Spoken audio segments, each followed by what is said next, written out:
Welcome, dear friends, to Cardiac Radio in another program, Inner Journey with Paul and Stephen. Yes, we are here studying and doing this inner discovery with Paul and Stephen, the book psychographed by Chico Xavier, the medium, by the spirit mentor, Emmanuel. Same author as the book.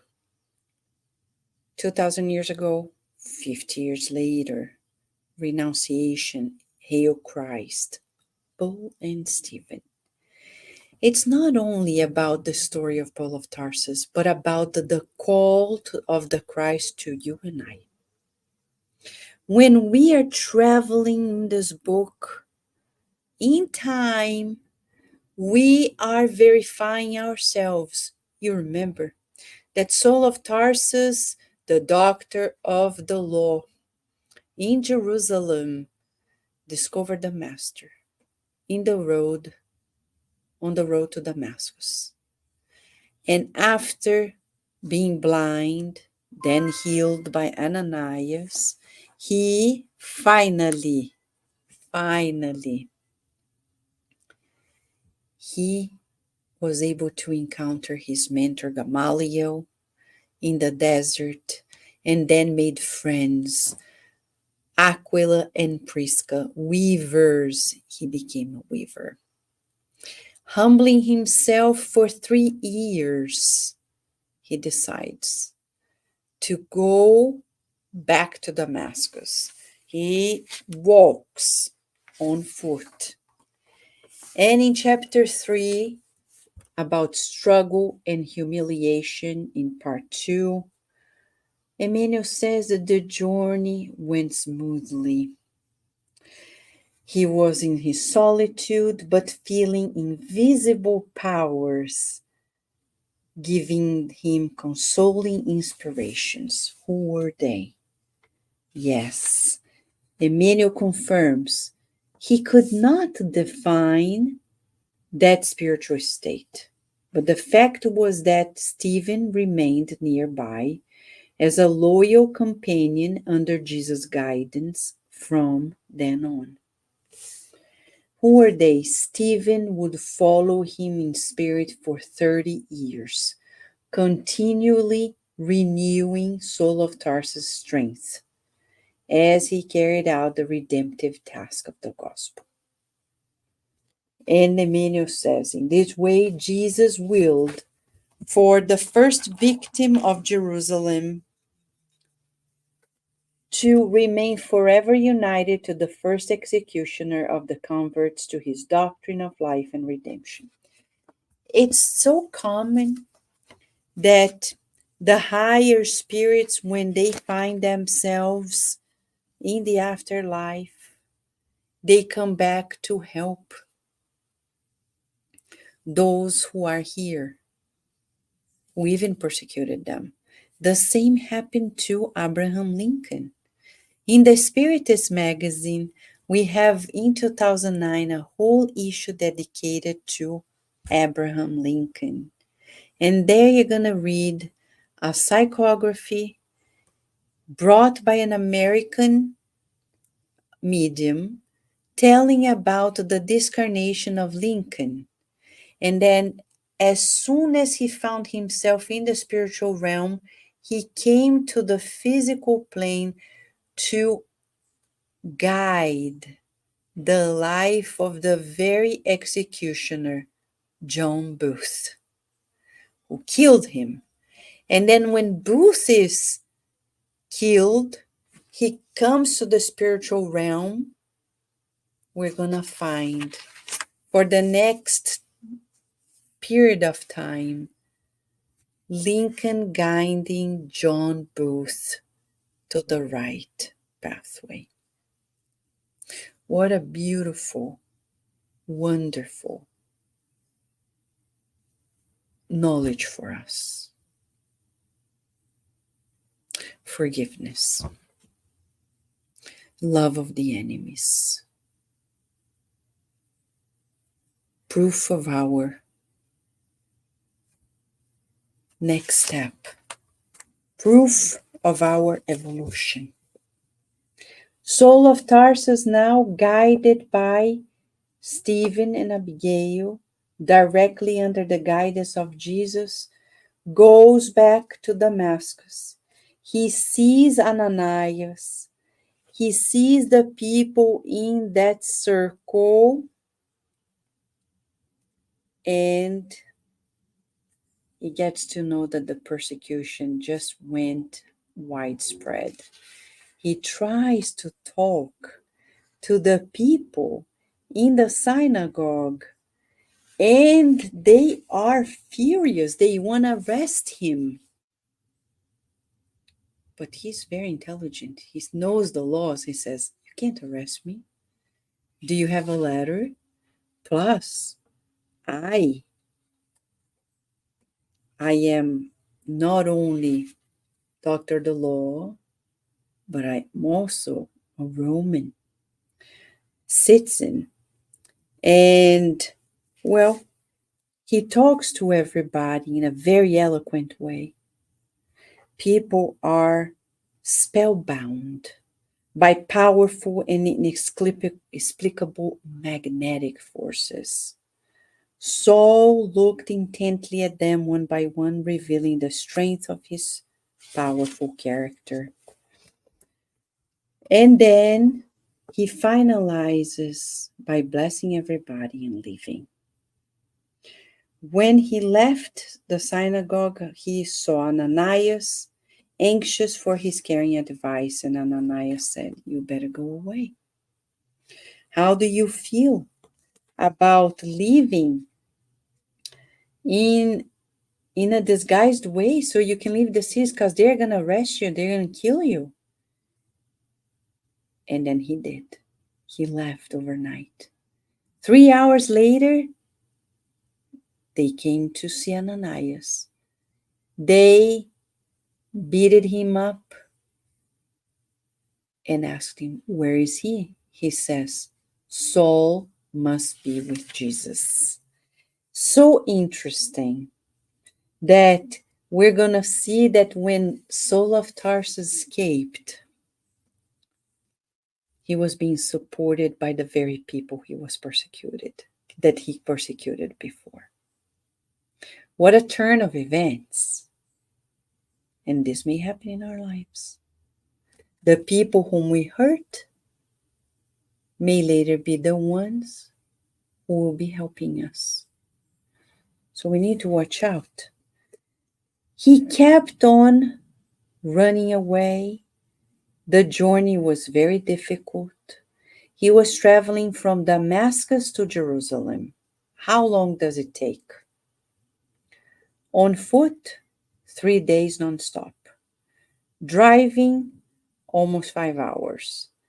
Mileage, 200 plus miles. It's a lot of distance. Of course, he didn't do it at once. He stopped in Galilee. So he's going north, Damascus, then down to Jerusalem. In between, we find Capernaum, where Jesus preached, where Jesus healed. He's there. He's talking to Levi. Yes, who got to know of Saul's story and was delighted about it. Many people say, "I want to go to Jerusalem to see the very land where Jesus was sacrificed." Why?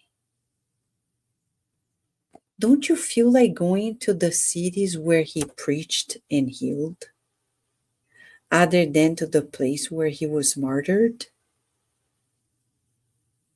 When we're really aligning with the Christ, we don't want to see how he died.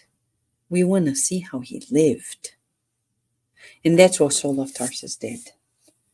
He stayed there for 2 days in gentle rapture, without revealing who he was. He looked for Levi, who welcomed him with delight. He revealed his love and knowledge of the gospel. and he learned about many things. Then he went seeing Mary Magdalene. A few days later, he rested in Nazareth.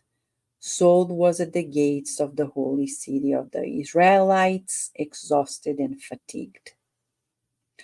Jerusalem no less had no no less painful surprises awaiting him in Jerusalem.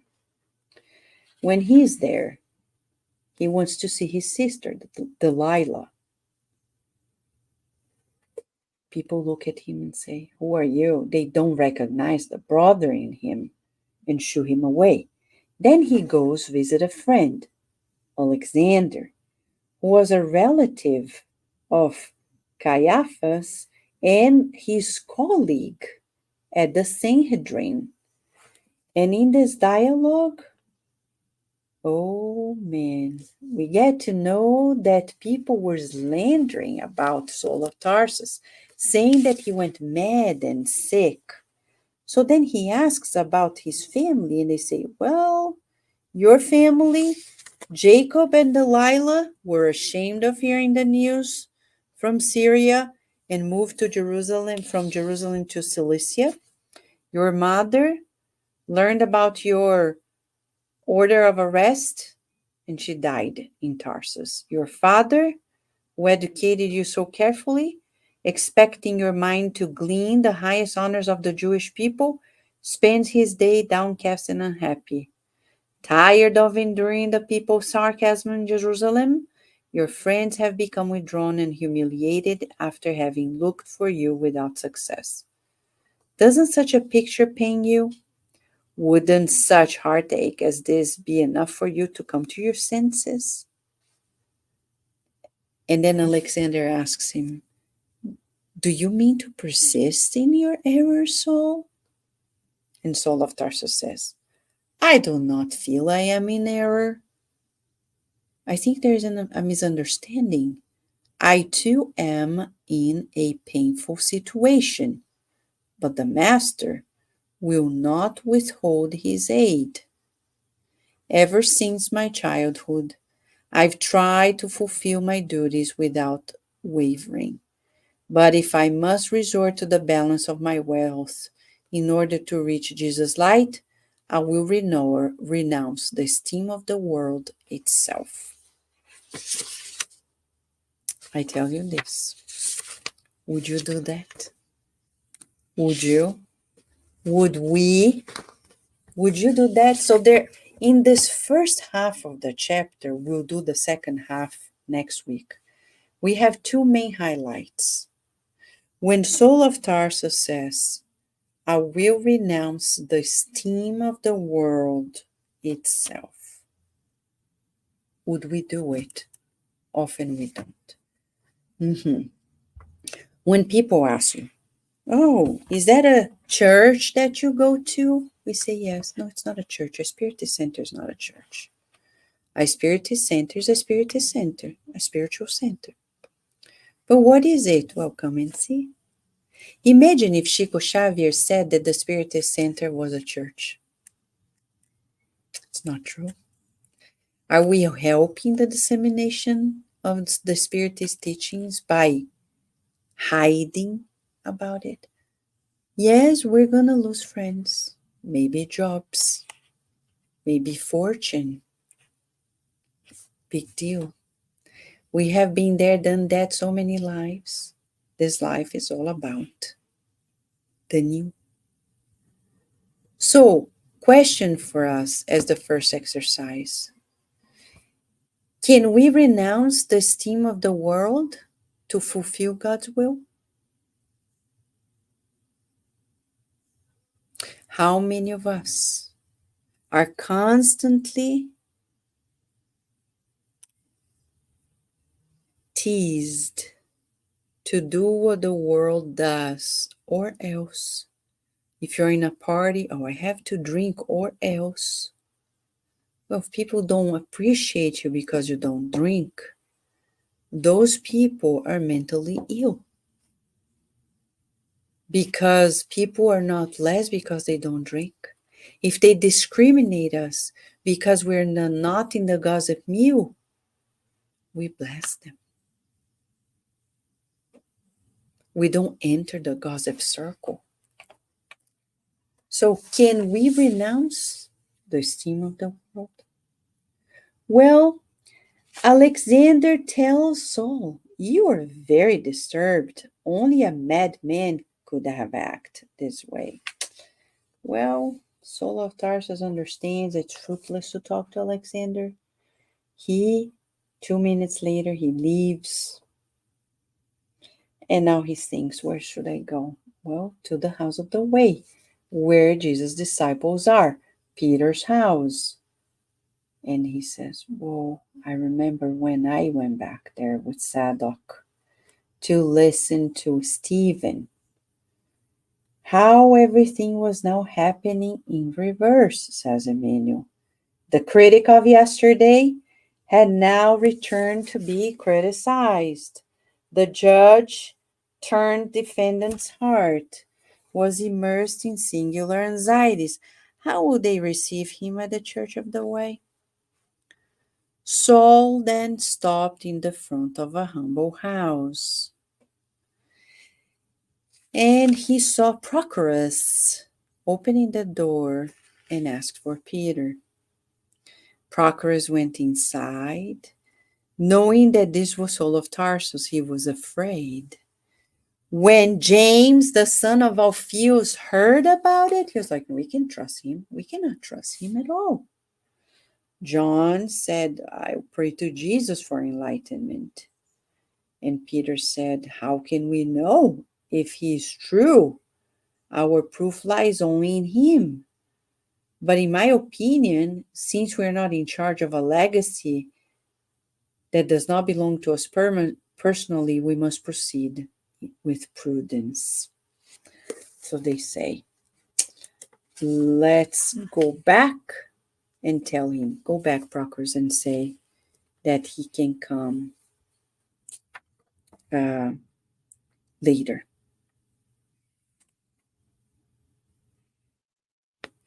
And then as soon as Prochorus tells Saul, who was anxious, he says, yes, Peter is right. And then Prochorus, struck by his humility, asked, haven't you brought any sort of introduction from Ananias in Damascus? Like a letter of recommendation, right? And what does Saul reply? I already have the masters. How so? Jesus told me in Damascus that he would show me how much I must suffer for the love of his name. We pause and ask ourselves,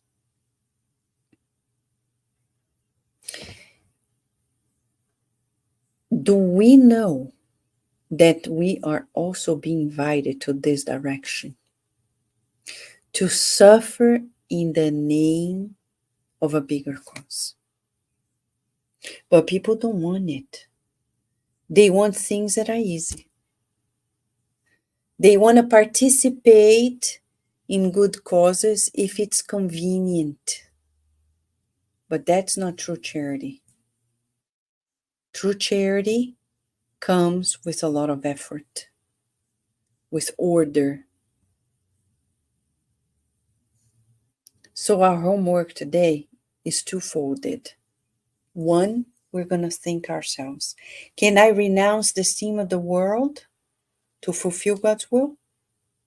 And am I ready to suffer the impediments of life in order to fulfill